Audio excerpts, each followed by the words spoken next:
every single day, like I've always done and always will. Making yet another stand. Welcome to this special edition of New York Now. I'm Dan Clark. 20 years ago, New York and the country changed. It was a Tuesday, and it was just like any other day in New York until it wasn't. At 8:46 a.m., the first plane hit the North Tower of the World Trade Center in Manhattan, and we all know the rest. And while that day caused an immeasurable amount of pain, it also brought a sense of unity and inspiration to New Yorkers who will truly never forget the attacks. That includes Governor Kathy Hochul, who took a trip this week to the 9/11 Memorial in New York City.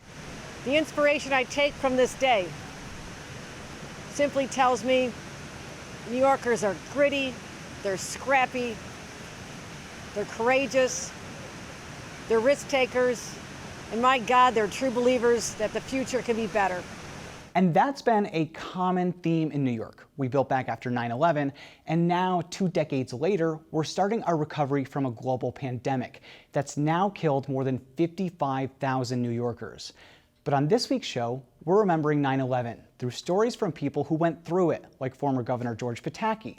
He was governor at the time and led the state's response alongside former Mayor Rudy Giuliani and President Bush. And there was nothing easy about it. More than 2,000 New Yorkers had just died in an attack that no one could have prepared for. 20 years later, I spoke with Pataki about what happened behind the scenes, how it all weighed on him, and more. Take a look. Governor George Pataki, thank you so much for being here. I appreciate it. Dan, happy to be with you. So we're talking about your experience during 9/11. It's the 20-year anniversary. You were governor during 9/11, and it was a very hectic day that Tuesday. Tell me what was going through your mind that Tuesday when you learned what was happening in New York City, the Pentagon, during the attacks. How were you feeling? Well, as soon as I saw the second plane hit the tower, I knew we were under attack. And you have to set aside really emotions and feelings and just spring into action. We had a great emergency management team. They were ready, not for this. I don't think anyone had anticipated anything like this, but we were ready, and I just immediately had to do things like activate the command center, call up the National Guard, close the bridges and tunnels that separated New York City from the rest of the state and New Jersey, talk to the mayor, talk to the president. You just understand in a time of crisis, your role is to lead and to act. So I think that we think about 9/11 sometimes as just the one day of the attacks, but as you and I both know, 9/11 really lasted quite a while in New York City. There was searching for the victims, there was the cleanup process, and then kind of figuring out what was going to happen next. Tell me how you felt when you had a chance to just take a step back after the day and think about what was happening and how you were going to proceed forward as governor. Well, Dan, one of the real problem September 11th and the days after was we didn't know what might happen next. New York had already been attacked before in 1993. The Pentagon had been attacked. Shanksville had a plane go down, and we had to be prepared for potential future terrorist attacks. So that was one thing that we had to do, starting an Office of Homeland Security essentially from scratch and putting in place laws and protocols to protect us. We also, at the same time, had to do everything in our power to see if there were, by any miracle, lives that could be saved. Literally, even 6-7 days after September 11th, we hoped that we could still recover people who had been trapped under the rubble. We had the need to be compassionate towards those who had lost their loved ones. We were all suffering so much, but if you lost your wife or husband or child or parent, your suffering was a magnitude greater. So we had all these human issues to deal with. And then we also had the issue of what was going to happen to New York. And that was something that wasn't over in a week. It wasn't over in a month. It wasn't over in a year. And it was something that really consumed mine and a lot of other people's efforts for probably 2 to 3 years. It was a heartbreaking situation throughout all of those years. Did you ever feel like you just wanted to give up on all of this? It was just such a sad time, such a fearful time, that I imagine it must have been very hard to be the state's top leader. On that day itself, every half hour, someone would come in and say, "Did you know so-and-so was killed? Did you know someone else was missing or was in the tower. And you had this momentary sense of incredible loss, but you just had to set it aside and understand that the time for emotion would come. But when that day and the days thereafter, it was a time for action and not for emotion. But I never doubted we'd get through it. I never doubted we'd come back. You know, you have your high points and your low points, but New York is New York. I drew inspiration from just how gallantly, really, that's the right word, New Yorkers and Americans literally from every walk of life responded. The firefighters, police officers, the EMTs, the construction workers, but literally just citizens from every walk of life and the outpouring of support and help. So you could never despair. You could never doubt. I always happen to believe that for all the difficulties, for all the challenges, we were going to get through it. We were going to come back. And my commitment from literally day one was we were going to move beyond where we were September 11th. We were going to come back stronger, build taller, and have more confidence years after that attack than we did the day before that attack. How difficult was it to be the leader during that time? People see the governor in New York State as the leader, somebody who provides calm, and I have to imagine that must have been difficult to do at such a time where there really was no calm in New York City and around the country and really around the world. You know, it was a real challenge, but on the other hand, you just saw the strength and the courage of people who didn't have necessarily that responsibility of running the state and dealing and leading the response. But I just never doubted that we had the right people, the right team, the right approach, and that for all the horror of that day, for all the horror literally of the days that came thereafter, for all the economic chaos that we faced for years, I never doubted that we stick together, keep focused on what we need to do, and we were going to get through it. And we did, and I'm proud of that. As you said, this was an unprecedented attack. Everything was happening. Everybody was very confused. But if you could go back 20 years, be the governor again, is there anything you would have done differently in response to 9/11 in the immediate day? Is there anything that you just wish you would have known?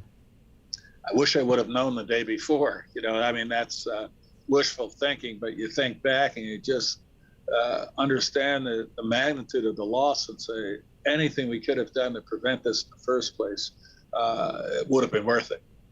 But actually with the response itself and what we did thereafter, I really don't.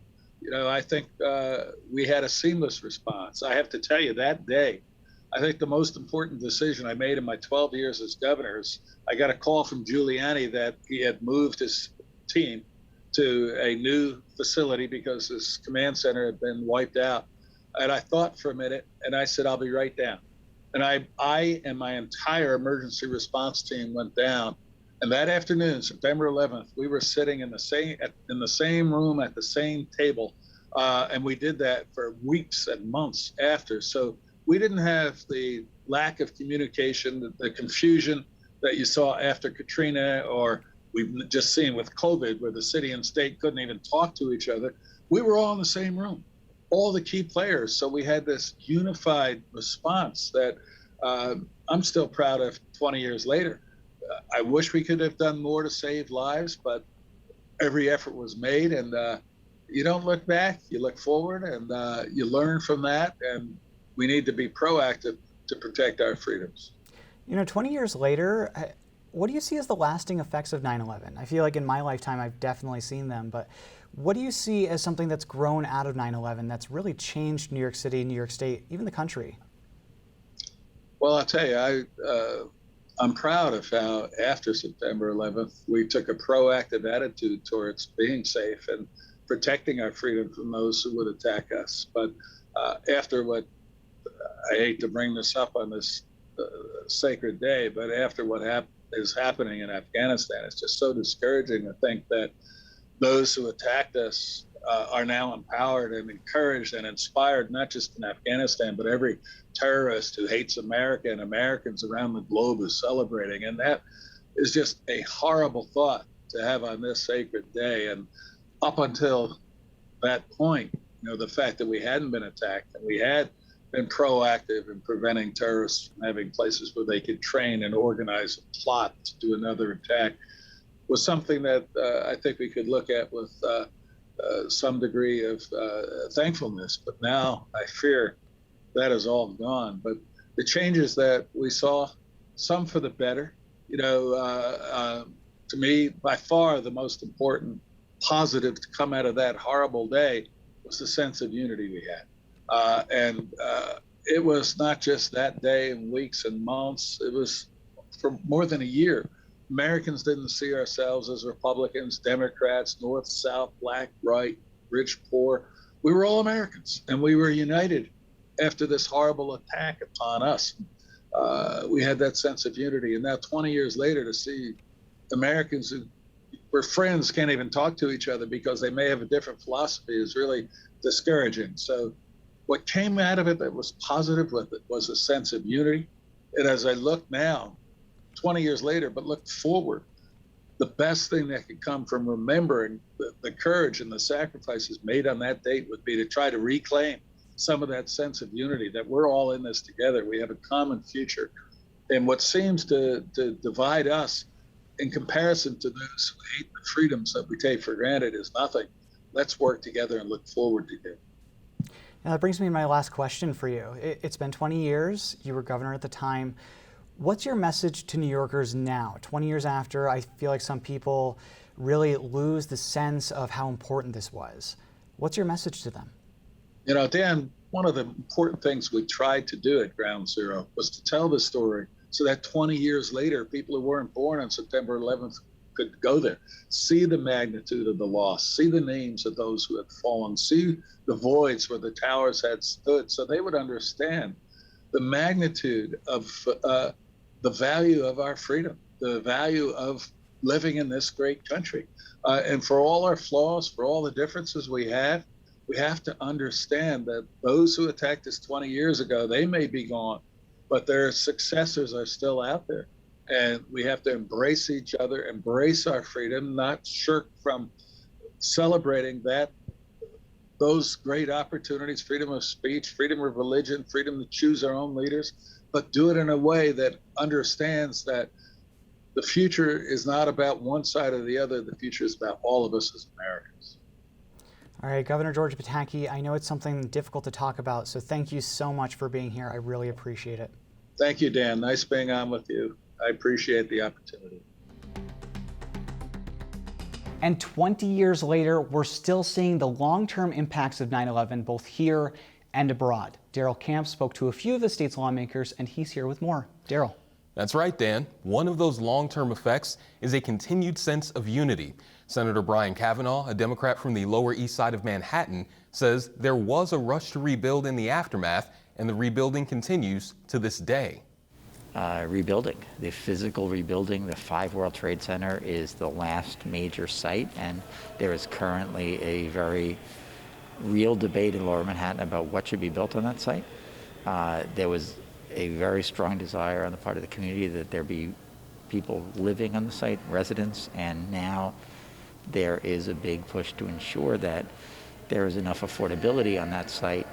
Republican Jake Ashby, the deputy minority leader in the Assembly, served in both Iraq and Afghanistan while in the U.S. Army. He says the recent loss of life during our exit from the country has taken a toll on many veterans. I struggle to find the rationale with some of the decisions that were made and are continuing to be made right now. I'm not really sure why the administration is going down the road of acknowledging the Taliban and the Haqqani network in particular as legitimate elements of government. And while the coronavirus has limited the accessibility of peer-to-peer counseling, Ashby says it's more important now than ever to fight the effects of post-traumatic stress disorder. I think reaching out and just letting people know that you're there and linking up with them, as much as possible is important. Even with COVID, throughout this whole thing, diseases like substance abuse thrive in isolation. And we now have the ability to come back and be together in person, and I think we need to take advantage of that as much as we can.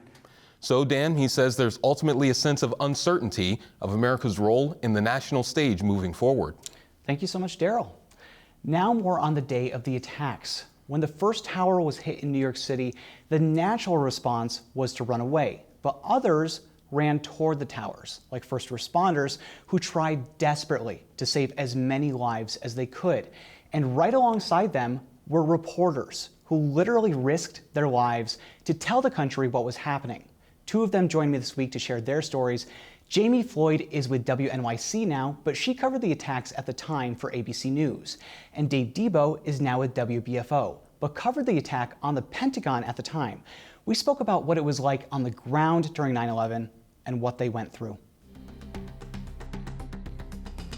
Dave and Jamie, thank you so much for being here to share your story. I appreciate it. Glad to do it. Pleasure to be here, Dan. So Jamie, I want to start with you. We're talking about both of your experiences on 9/11. Both of you were in the city, not with your current outlets, but covering 9/11 in some capacity. Jamie, you were on the ground. Tell me what you were doing when 9/11 happened. I understand that you didn't start the day wanting or expecting to cover 9/11 rather. I don't think any of us did, right? I was on my way to ABC News, where I worked as a correspondent. I actually remember thinking what a beautiful day this is. And then, of course, 9/11 happened. The towers were hit, and I raced into the newsroom and was dispatched immediately to what we then came to know as Ground Zero. Did you know right then and there that it was a terrorist attack? Did you know that at the time, or did you find out later after you went into the field? No. Of course, we're all looking back with hindsight, 20 years of hindsight, and, recovered memories are fallible. But my recollection is that initially we did not know what was happening. We started thinking about previous events that might inform our understanding, helicopters that had flown into buildings, and could this be an accident? But pretty quickly we began to realize that this was some sort of attack. And as journalists, we knew, don't jump to conclusions. Certainly don't jump to them on the air, but even in your mind, reserve your judgment. Even as we started to think this must have been some sort of attack, we didn't jump to terrorist attack right away. Certainly for myself, as a trained attorney also, jumping to conclusions is the worst thing you can do. So it was quite some time before we came to that conclusion. And we wanted to rely on the facts and the authorities before we started to report that this was indeed a terrorist attack. And that second plane, and then certainly the Pentagon in Pennsylvania and everything that happened thereafter, started to inform our very tragic conclusions and terrifying conclusions, terrifying terror about what was happening. So I want to come back to that, but Dave, I want to go to you. You were in a newsroom at the time in New York City. Describe the confusion for me. Obviously, we cover breaking news all the time as journalists, but this was a once-in-a-lifetime event, and I have to imagine in the newsroom, there was a flurry of confusion. Nobody knew what was going on. Well, let me correct you, Dan. I was in Washington, D.C. near the Pentagon. Right. I was an overnight news producer on, of all things, a business program. So I had just worked the overnight.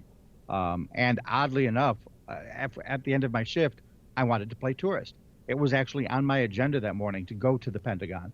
Wow. And my family was still up in Buffalo, and I had told them that. But I was just too tired at the end of the shift, so I went home and took a quick nap. I initially learned about the Twin Towers when my family called and said, "Were you at the Pentagon?" Because that was my previously stated agenda. And I said no, and they said, "Get out of bed, turn on the TV." And as soon as I saw that, by that point, we had started to hear what Jamie was talking about, the idea that this was terrorism. And immediately I just went right back to the newsroom. Even though my actual shift was the overnight, everybody, just all hands on deck, were in that newsroom for the balance of that day. How close were you to the Pentagon in the newsroom there? I'm not familiar with the station that you were at. I don't know the location, but how close were you to the Pentagon, and how did that influence your coverage there? We were at inside a building on K Street, about 3 blocks from the White House. So we were pretty much right downtown. Pentagon being obviously out toward Arlington Way.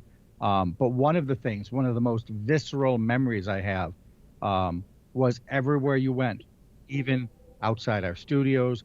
I lived in a suburban area on the other side of Maryland.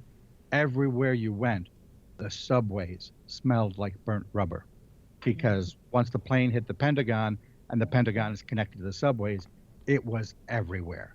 You could not do anything with public transit in DC and not feel this event. Even if you weren't like Jamie, actually on the scene, enveloped by the clouds, it was just this constant presence of the smell of fire and burnt rubber. Jamie, describe to me how you were feeling as you went towards the Twin Towers. As I read in a transcript that you forwarded to me, you didn't shy back away from the scene there. You actually went with your crew towards the Twin Towers through the smoke. What were you feeling? How did you do that? Right. Yeah. It's true what Dave says, that smell. Now that he brings it up, that was with us for days and weeks, and not just in what we called the zone at the time. The zone was the area around the disaster of the Twin Towers. But yes, we moved toward what we then would learn was an attack. We didn't even know what was happening. Right, Dan? We didn't know what was happening, but we did know that people were rushing in the other direction, warning us off, telling us, turn around, turn around. Some were running. Many were walking, oddly, in a sort of dazed state.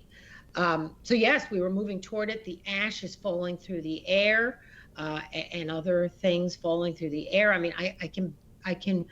It does really come back to you as you begin to relive it. And people covered, as you remember those images, in the ash and soot, they're all the same color. Whatever their natural skin tone, suddenly everybody is the same, covered in this ashy debris. Their hair, their faces, and we were all inhaling it. Think about that. And the first responders now continue to die from having made their way through what we called the pile, the remains of the two towers, for weeks, trying to recover those who died. They continue to this day. Just a week ago, another police officer died of 9/11 related injuries. So the debris from those towers, so deadly, as was obviously the impact itself. Dave, I want to turn to you, and Jamie, I'll pose the same question to you right after. I feel like on 9/11 and the days immediately after, there were a lot of emotions floating around. One of them being fear. Nobody knew what was going on or what was going to happen next. The next is sadness. There was a tremendous loss of life, both in DC and in New York City. Dave, how did you balance covering this with all of that fear and sadness versus your responsibility to get information to people that they needed? I think it was a matter of just isolating myself, being in the newsroom and focusing on what I had to do. I've in the past covered plane crashes where it was the same thing, and then 3 days later, it suddenly hit me, and the sadness came in. I think you've got to compartmentalize it. There was certainly a lot of fear in and around Washington afterwards, because right after this came the anthrax attacks, and then there was that Washington, D.C. sniper, and they were all within about 3 weeks of each other. Again, it was a very scary, real sort of thing. The newsroom was almost peaceful because there I was able to compartmentalize it. But out in the streets and in the community, you could sense that fear that you're talking about, Dan. Jamie, same question to you. I mean, how did you do this? As somebody who covered the pandemic in just the past year, I found it difficult to balance the sadness and the need to get information out to people. How did you do that, especially on the ground? I imagine as a reporter in a once-in-a-lifetime event, it was terrifying. Right. Well, I think my training as an attorney, first and foremost, really did train me to, as Dave uses the very appropriate word, compartmentalize, to separate out your own feelings, emotions, responses from what the work is, the facts that you need to get across to help people get through a crisis. That's our role as journalists, right? To provide information at a critical time, the most critical time. But I have to say, I'm glad you brought up the pandemic, because a lot of young people have asked me about our national response to 9/11 in unity and cooperation and collaboration. as opposed to how we've responded as a nation during the pandemic. And I think for journalists, it's very, very traumatic. We go through these events, we compartmentalize, but do we ever really recover? Or are we just living in a constant state of PTSD? I don't know the answer to that. I worry that all my compartmentalism may be it's taking its toll and I'm not aware of it. But I think the work we do is very, very important. We do a service to the nation. And I hope that journalists continue to do that work because there will always be these challenges for us. And our role is an important one in a democracy. I hope so too. In some senses, especially in these major events, we are also a sort of first responder to these events to get people the information that they may want or need. And sometimes it can put us in situations that are not safe, that other people may not go into. But, we'll leave it there. We could talk about this all day, but we will leave it there. Jamie Floyd from WNYC, Dave Debo from WBFO. Thank you both so much for sharing your stories. Thank you for having us, Dan. And as Jamie said there, the health impacts of 9/11 still continue today for both first responders and those who survived the attacks. We'll link to a few stories on our website, but for now, thanks for watching this week's New York Now. Have a great week and be well.